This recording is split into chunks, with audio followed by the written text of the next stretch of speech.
여호와의 말씀이 두 번째로 요나에게 임하니라 이르시되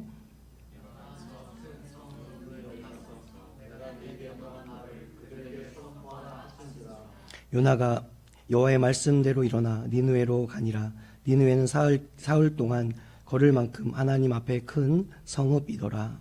요나가 그 성읍에 들어가서 하루 동안 다니며 외쳐 이르되 40일이 지나면 니느웨가 무너지리라 하였더니 니느웨 사람들이 하나님을 믿고 금식을 선포하고 높고 낮은 자를 막론하고 굵은 베옷을 입은지라.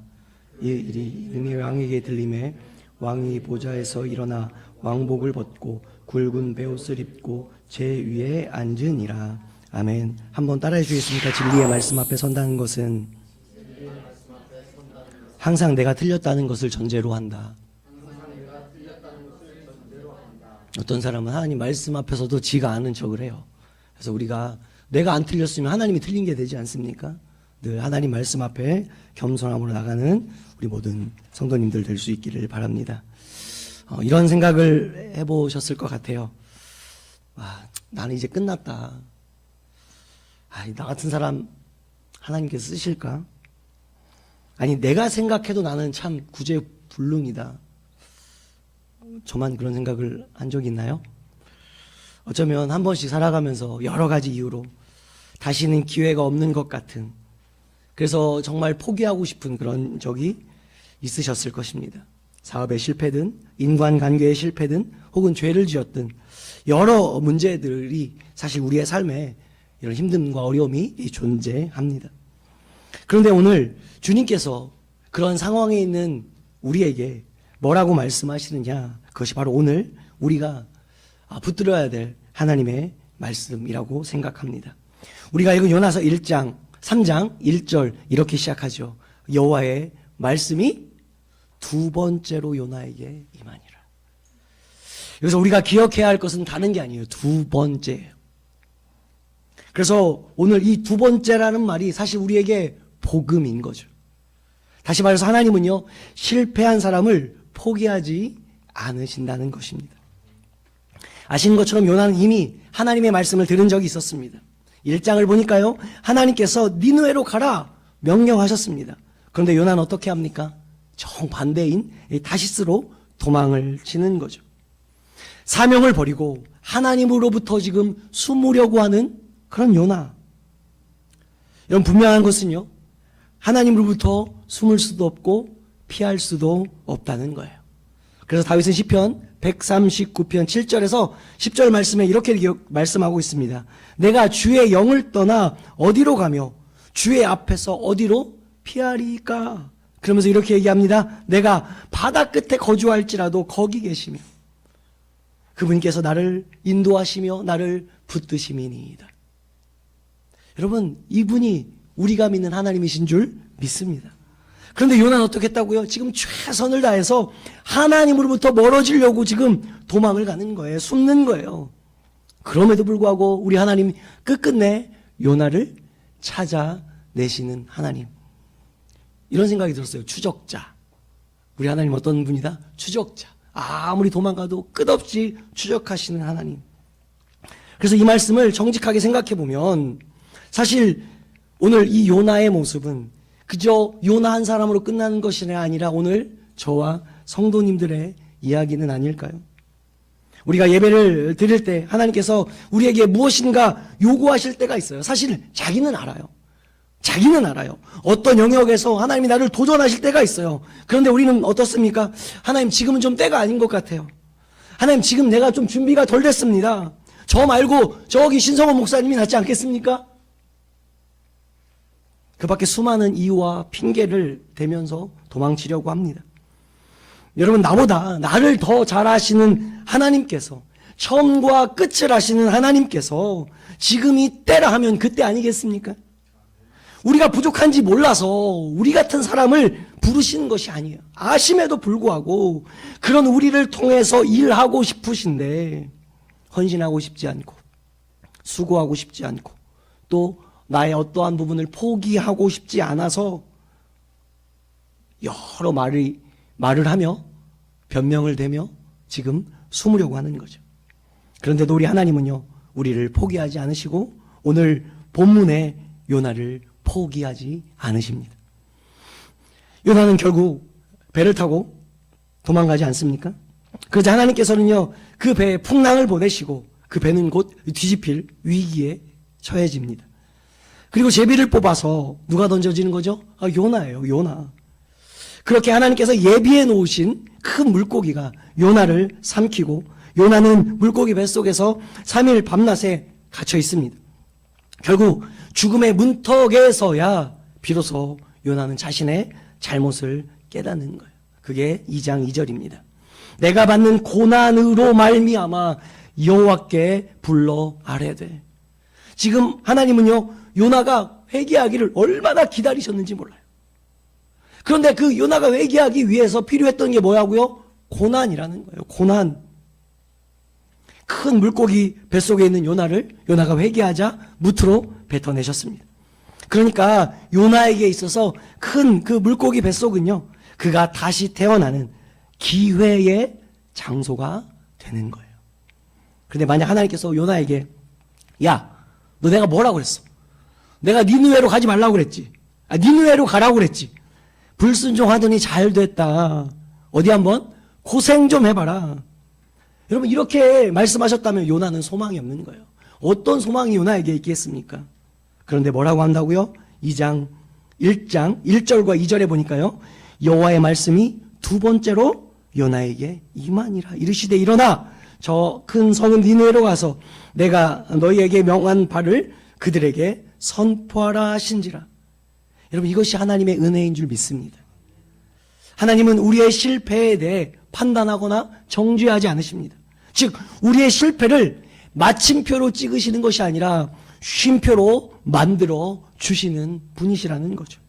이렇게 생각할 때 하나님께서 우리에게, 아니 저에게 얼마나 많은 기회를 지금도 주시고 계시는지, 우리의 지난 날들을 돌아보면, 내가 그때 순종했더라면, 내가 그때 결단했더라면, 내가 그 관계를 놓치지 않았더라면, 내가 그때 도망치지 않았더라면, 내가 그때 정직했더라면, 이런 후회 순간들이 우리에게 있지 않습니까? 그럼에도 불구하고 오늘 하나님은요, 우리에게 이렇게 말씀하시는 거예요. 괜찮다. 내가 너를 여전히 포기하지 않고 있다. 그러면서 또 한 번의 기회를 우리에게 말씀하고 있는 거죠. 그래서 오늘 요나에게 있어서 물고기 뱃속에서 보낸 그 3일의 시간은 재앙이고 심판의 시간이 아니라 또 다른 것을 준비할 수 있는 기회였다라는 거죠. 그러니까 하나님은요, 고통 속에서 때로 힘들고 어려운 그 가운데 우리를 새롭게 빚으시는 거예요. 그래서 요나가 그 시간을 통해 무엇을 깨달았을까? 그 고통의 순간에, 그 물고기 뱃속에서 3일을 보내는 그 시간에 요나가 깨달은 게 무엇일까? 하나님 없이는 살 수 없다. 도망친다고 해서 해결되는 것이 아니다. 요나는 이런 것들을 깨닫지 않았을까요? 신명기 8장 16절에 보니까요, 하나님께서 이스라엘 백성들이 광야 40년 동안 왜 그렇게 쇠가 빠지고 고생하고 수고했는지, 왜 그들이 그렇게 힘들고 고통스러운 일들을 하나님께서 허용하셨는지. 물론 이스라엘 백성들이 죄가 있죠. 그럼에도 불구하고 하나님이 허용하시니까 그것이 가능한 거 아닙니까? 왜 허용하셨는지 성경 이렇게 기록되어 있더라고요. 이는 다 너를 낮추시며 너를 시험하사 그 다음에 마침내, 한번 따라해볼까요? 마침내 복 주려 하심이라. 아멘. 그러니까 하나님께서 이스라엘 백성들에게 허용하신 그 고난의 모든 과정은 그들을 겸손하게 하셔서 마침내 복받을 존재로 만들기 원하셨다는 거죠. 그러니까 하나님이 얼마나 큰 그림이에요. 처음과 끝을 아시잖아요. 우리는 이때 왜 이런 일이 일어나는지 모른다니까요. 죽었다 깨어나도 몰라요. 우리가 그 현재 그 시대에 있으면. 그러나 시간이 지났을 때 해석이 되어지는 거죠. 하나님께서 그렇게 인도하시려고, 하나님께서 저렇게 인도하시려고, 하나님이 그 사람을 만나게 하시려고 그런 일들을 허락하셨구나. 그래서 우리가 늘 겸손한 거예요. 겸손할 수밖에 없는 거예요. 왜? 우리가 모르니까. 한 치 앞도 모르는 오늘을 살고 있지 않습니까? 그런데 오늘 요나는 사실 하나님 편에서 봤을 때 어떤 사람이에요? 하나님께 반기를 든 사람이에요. 반역한 사람이에요. 실수가 아니에요. 우리가 어떤 일을 열심히 잘해서 잘하려고 노력하다가 실수할 수 있죠. 실패할 수 있죠. 넘어질 수 있죠. 저 청년들에게 그런 얘기를 하거든요. 내가 언제 니들 보고 죄 짓지 말라고 그랬냐. 넘어졌으면 다시 일어나는 걸 포기하지 않는 게 그리스도입니다. 안 넘어진 사람이 우리가 어디 있어요? 다 넘어져요. 잘하려다 넘어질 수 있죠. 근데 오늘 요나는요, 고의로 지금 하나님 앞에 불순종한 사람입니다. 여러분, 선지자라고 하면 하나님 말씀에 복종이라도 해야 되잖아요. 아시겠지만 순종과 복종의 차이는 무엇입니까? 순종은요, 내가 이에 대해서 하는 거예요. 아, 아빠가 그거 하라는구나. 이해가 돼요. 근데 복종은요, 아빠가 도대체 왜 나한테 이걸 왜 시키는지, 지금 이 시간에 내가 이걸 해야 되는데 이해가 안 되는 거예요. 그래도 따르는 거, 그게 복종이거든요. 선지자는 어떤 사람입니까? 특별한 하나님의 부르심을 받은 하나님의 말씀을 대언하는 사람입니다. 히브리어로 나비라고도 하는데 말하도록 부름받은 자예요. 말하도록. 무슨 말을 하도록 부름받은 걸까요? 하나님께서 주신 말씀을 하도록 부름을 받은 사람입니다. 그러니까 하나님으로부터 주어진 말씀, 그것을 말해야 됐어요. 그리고 선지자를 다른 말로 하나님의 종, 하나님의 여호와의 종, 하나님의 사람 이렇게 표현하지 않습니까? 하나님의 사람, 여호와의 종. 또 하나님의 종은 뭐 해야 돼요? 하나님께 속한 사람이기 때문에 오늘 찬양처럼 여호와께 속하였기 때문에 당연히 그 말씀에 순종해야 하는 사람이에요. 그게 선지자예요. 또 하나 이 선지자를 헬라어로 프로페테스라고 합니다. 이것은 신의 대변자라는 뜻으로서 신의 뜻을 사람에게 해석해 주는 사람이라는 거죠. 하나님이 주시는 말씀을 가감없이 선포하는 사람, 그들을 선지자라고 합니다. 이렇게 보면 오늘 요나는 어떻습니까? 진짜 선지자답지 못한 사람이온 거예요. 아니, 오히려 하나님의 말씀에 반대하는 행동을 한 사람. 여러분, 선지자 요나가 왜 이렇게 하나님의 말씀에 순종하지 않은 걸까요? 그것은요, 자신의 민족적 감정, 자기 중심적인 시각에 갇혀 있기 때문에 그래요. 기억하십시오. 하나님의 사람은요, 민족과 이념과 사상과 자신의 감정을 넘어설 수 있는 사람이어야 합니다. 이렇게 볼 때 최근 한국교회가 좌냐, 우냐, 보수냐, 진보냐, 여러분 여기에 신경 쓸 것이 아니라 하나님의 뜻이 어디에 있는지, 하나님의 마음이 어디에 있는지 살피는 것이 훨씬 더 중요하다는 거예요. 그런 의미에서 성경의 핵심이 뭐냐? 하나는 공의고 하나는 정의입니다. 하나님께서 수많은 선지자들을 통해 이스라엘이라는 그 나라에게 원하셨던 것을, 그 나라에 실현하고 싶었던 것은 공의와 정의가 실천되는 거였어요. 그런데 요나는요, 선지자로서의 기본을 외면하며 자신의 생각과 자신의 이념과 자신의 사상에 갇혀서 하나님의 뜻에 순종하지 않으려고 했습니다. 그럼 요즘 제가 계속 느헤미야를 읽고 있는데, 느헤미야는 어떤 사람입니까? 이스라엘 왕과 이스라엘 사람들 입장에서 느헤미야는요, 죽일 놈이에요. 매국노예요. 근데 하나님께서 아수르에 잡혀가래요. 포로로 끌려가래요. 그게 너희들이 해야 할 일이래요. 이 시대에 그런 선포를 하면 어떤 사람들이 그걸 용인할 수 있겠습니까?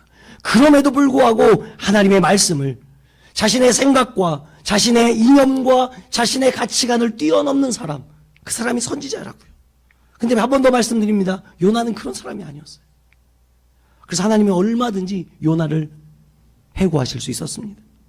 왜냐하면 선지자는요, 이스라엘 제사장과는 달리 세습되지 않았습니다. 그래서 언제든지 하나님이 강권적으로 세울 수 있는 직분입니다. 그런데도 하나님은 요나를 대신할 다른 선지자를 고용하지도, 또 요나를 버리지도 않으셨어요. 그리고 요나에게 뭐라고 말씀하시느냐? 다시 1절을 보니까요, 여호와의 말씀이 두 번째로 요나에게 임하니라. 사랑하는 더주님교회 성도님 여러분, 이것이 복음인 줄 믿습니다.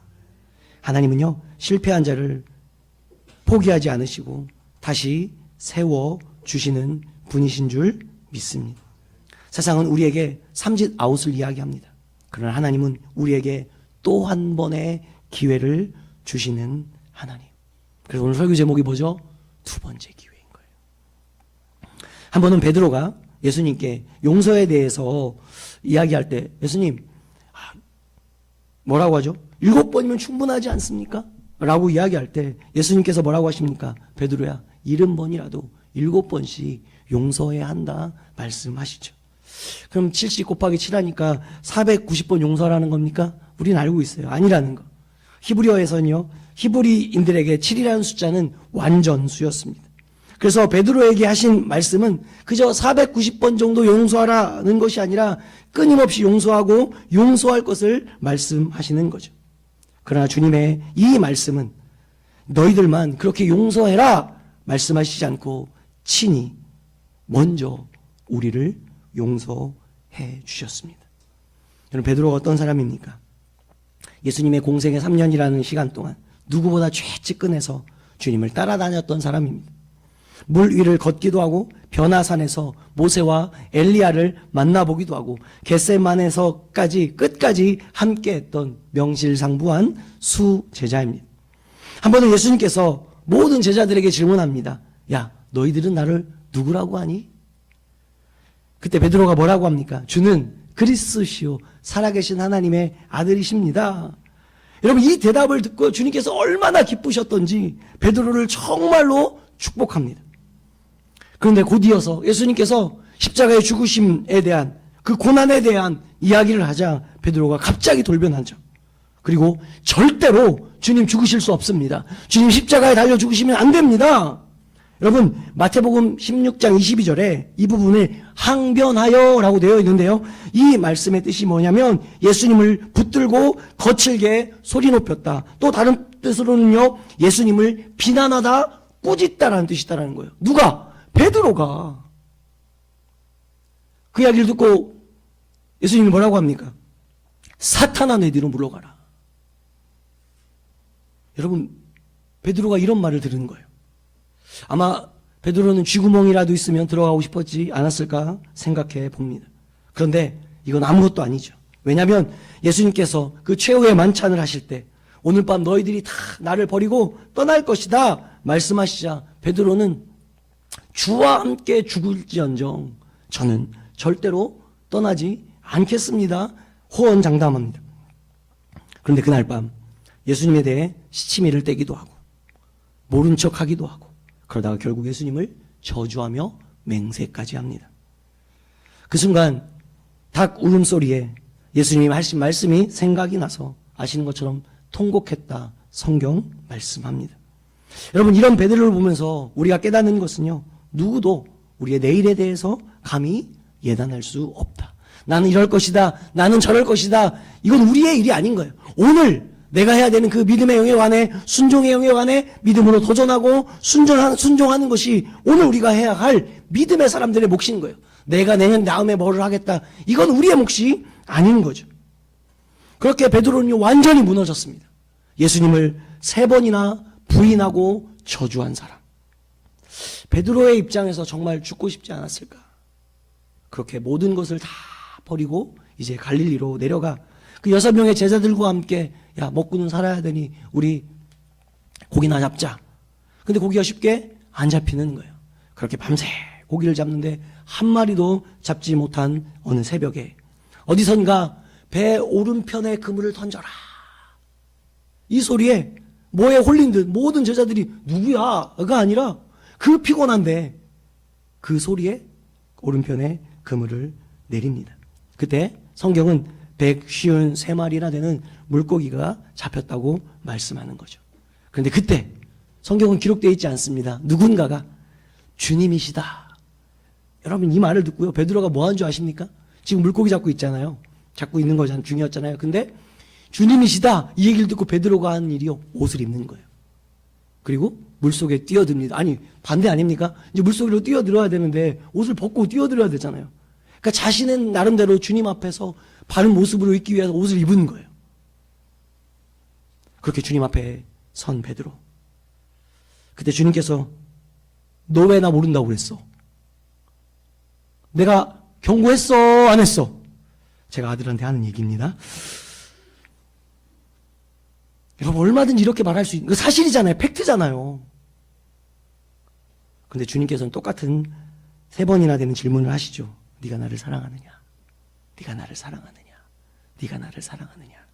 그러면서 내 양을 치라, 먹이라 말씀하십니다. 여러분, 이 사건을 통해서 베드로가 완전히 회복이 되었습니다.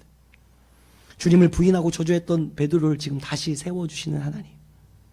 지금도 그래서요, 이스라엘 가보지 않았어요. 갈릴리 타부가라는 지역에는요, 베드로의 회복교회가 있대요. 누구도 실패할 수 있고요, 누구도 넘어질 수 있습니다. 아니, 어쩌면 지금 실패의 자리, 실수의 자리에 우리가 있을 수 있습니다. 여전히 세상을 따라가고 싶은 우리의 욕망, 하나님과 세상 사이에 여전히 갈등하고 있는 우리지만 그런 우리를 외면하지 않으시고 주님 찾아와 주십니다. 그래서 우리로 하여금 이 땅에 주님의 뜻을 이루어드리는 자로, 하나님 나라를 이루는 자로 살아가기를 원하시는 줄 믿습니다. 그러므로 사랑하는 우리 더주님교회 성도님 여러분, 오늘 이 말씀에서 우리가 깨달아야 될 한 가지는 무엇입니까? 그것은 우리에게 기회를 주시는 것은 우리가 무엇인가를 열심히 했기 때문이 아닙니다. 우리가 교회에서 열심히 봉사를 하고 또 헌금을 많이 하고 내가 오래 교회에 다녔기 때문에 하나님께서 우리를 세워주신 것이 아니라 하나님의 은혜로 우리를 선택했기 때문인 줄 믿습니다. 그래서 우리가 할 수 있는 것은요, 정말 감사밖에 없어요. 이러한 깨달음이 있는 자들이라면 우리가 어떻게 살아야 할까? 그것은요, 주님의 부르심 앞에 순종하며 내가 할 수 있는, 내가 해야 되는 그 영역 안에서 최선을 다하는 삶을 살게 될 것입니다. 결국 주님은 완벽한 사람을 쓰시는 것이 아니라, 한번 따라해 볼까요? 회복된 사람을 쓰십니다. 우리 한 번 더 고백합시다. 회복된 사람을 쓰십니다. 자, 3절 한번 읽겠습니다.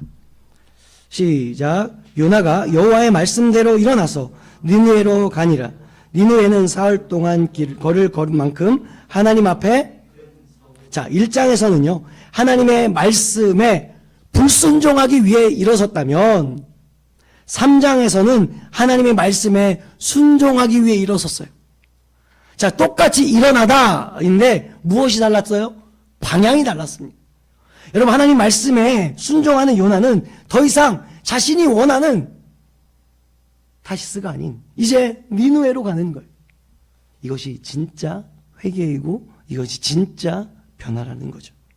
결국 환경이 아니라 우리의 마음이, 우리의 방향이 바뀌는 것. 그래서 로마서 12장 2절 말씀해 보니까요, 너희는 이 세대를 본받지 말고 그 다음에 뭐라고 했어요? 오직 마음을 새롭게 함으로 변화를 받아. 마음이 변화되는 것. 여러분, 환경의 문제가 아니라니까요. 상황의 문제가 아니에요. 오늘 우리의 마음이 변화되기를 주님은 원하시는 줄 믿습니다. 사실 오늘 요나가 하나님의 말씀에 불순종할 때 그가 겪었던 고난을 생각해 보면, 근데 시간적으로 손해를 봤어요.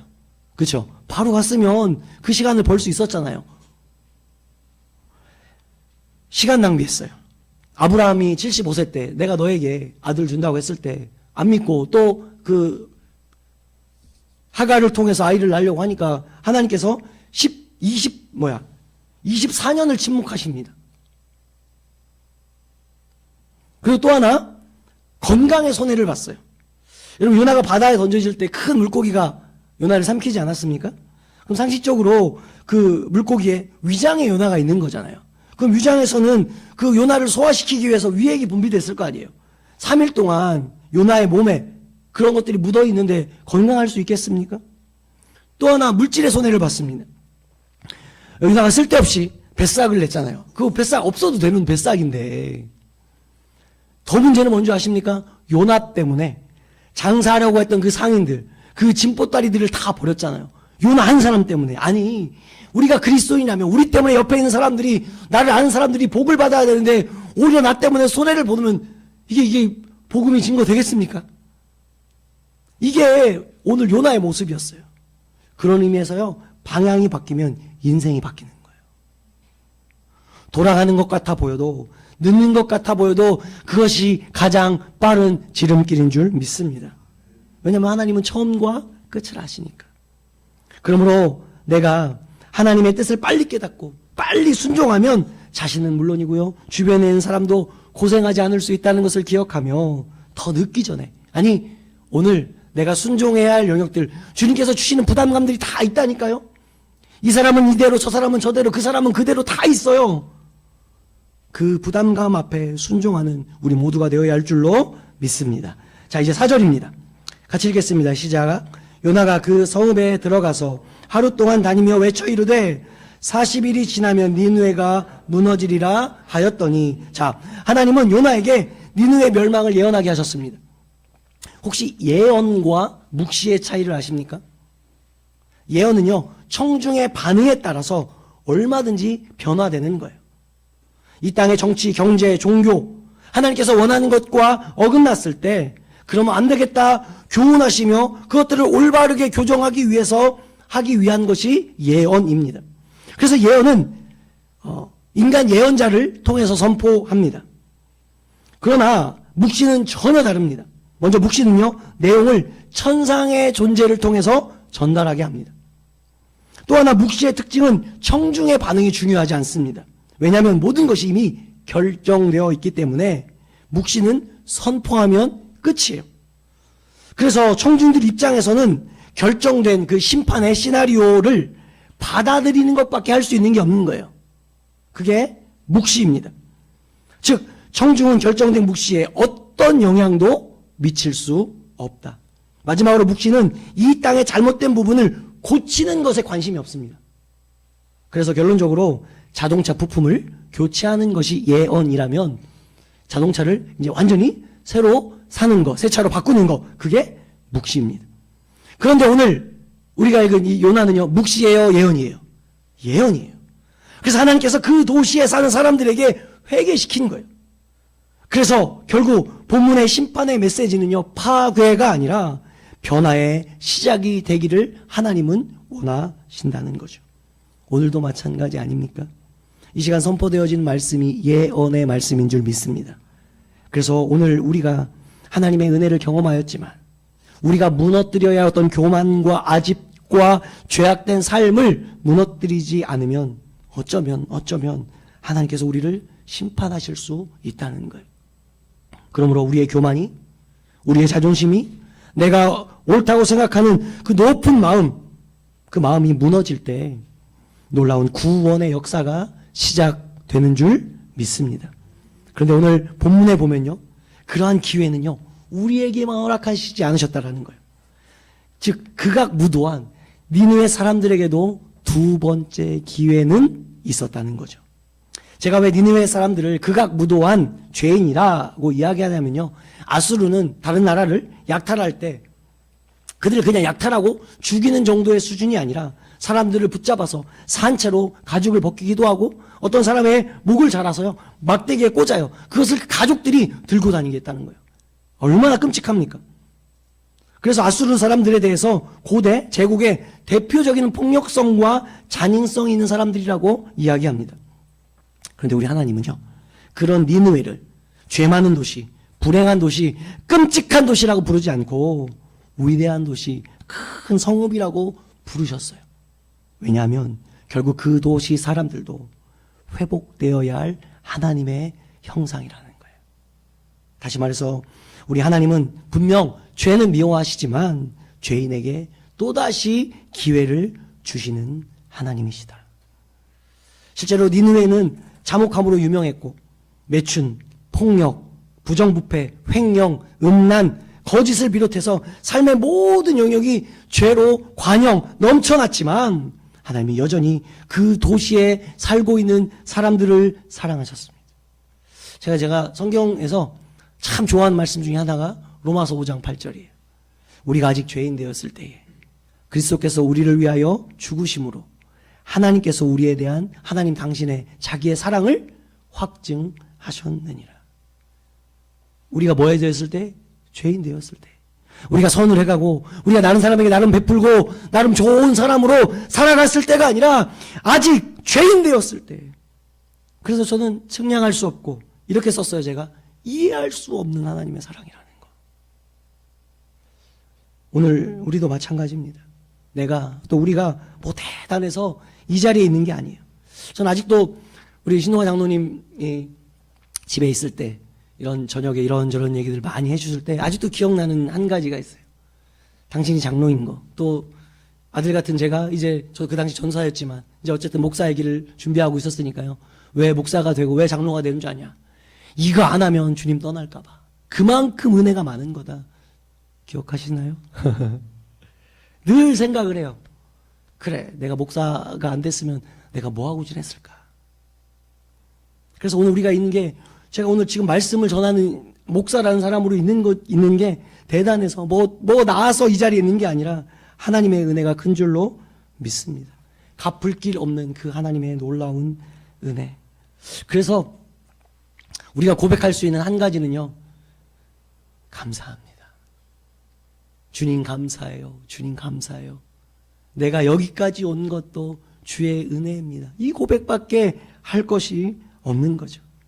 하나님의 은혜가 큰 것이지. 우리가 똑똑하고 잘나서 폭삭 소가수다? 거기 대사에 뭐 돼? 서 이 자리에 있는 게 아니라는 거죠.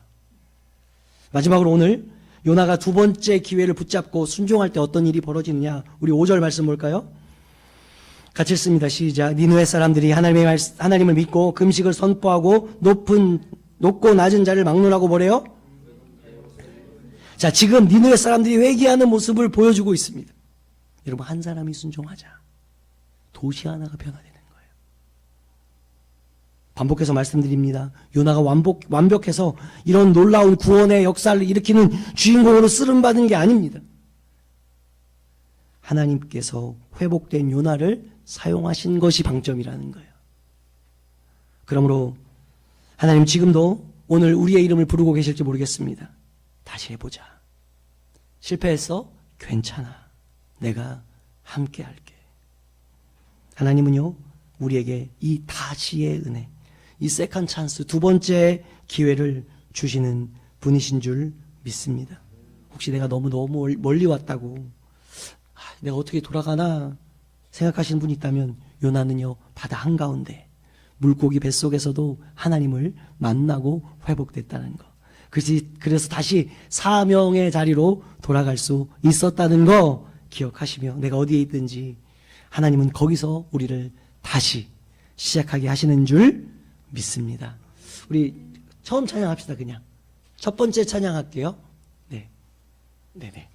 우리 그 찬양으로 같이 좀 고백했으면 좋겠습니다.